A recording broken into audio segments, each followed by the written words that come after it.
साथियों नमस्कार, सादर प्रणाम। मित्रों, माननीय उच्च न्यायालय ने एक महत्वपूर्ण फैसले में पति के चरित्र पर कीचड़ उछालना क्रूरता की श्रेणी में माना है और पति की तलाक की याचिका को स्वीकार करते हुए यह आदेश दिया है।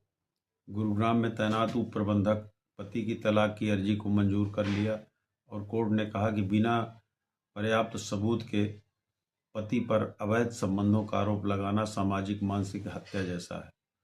और मित्रों, ये महत्वपूर्ण फैसला इलाहाबाद हाई कोर्ट ने उच्च न्यायालय की खंडपीठ न्यायमूर्ति जस्टिस नीरज तिवारी और न्यायमूर्ति गरिमा प्रसाद की बेंच ने यह फैसला दिया है, जिसमें पति द्वारा दाखिल की गई तलाक की याचिका को मंजूर कर लिया और पति ने वर्षों तक कोई गिला शिकवा नहीं किया और इसका यह मतलब कतई नहीं निकाला जा सकता यह प्रताड़ित नहीं है।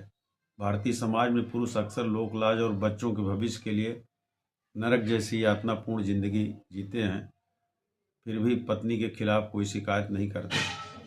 ये महत्वपूर्ण ऑब्जर्वेशन माननीय हाई कोर्ट ने दिया है।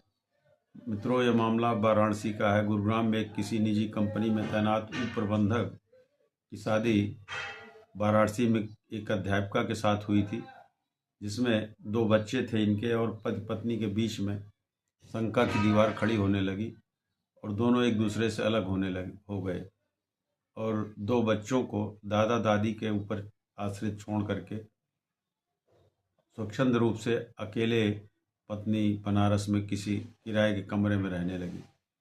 ऐसे में व्यापक सुनवाई के बाद माननीय उच्च न्यायालय ने यह पाया कि पत्नी अकारण बिना किसी कारण के बच्चों के जीवन के साथ खिलवाड़ करके और दादा दादी के भरोसे छोड़कर बेसहारा स्वच्छंद रूप से रह रही है।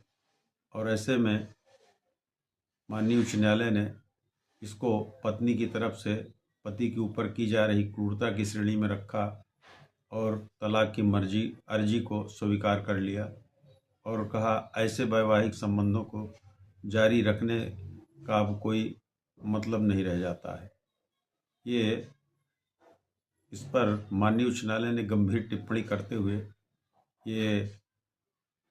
ये ऑब्जर्व किया कि जब एक माँ अपने बच्चों को वर्षों तक छोड़ दे और पति के चरित्र पर कीचड़ उछाले तो वह शादी का केवल ढांचा बचता है, रूह नहीं। ऐसी स्थिति में तलाक ही एकमात्र विकल्प है। यह है महत्वपूर्ण फैसला माननीय उच्च न्यायालय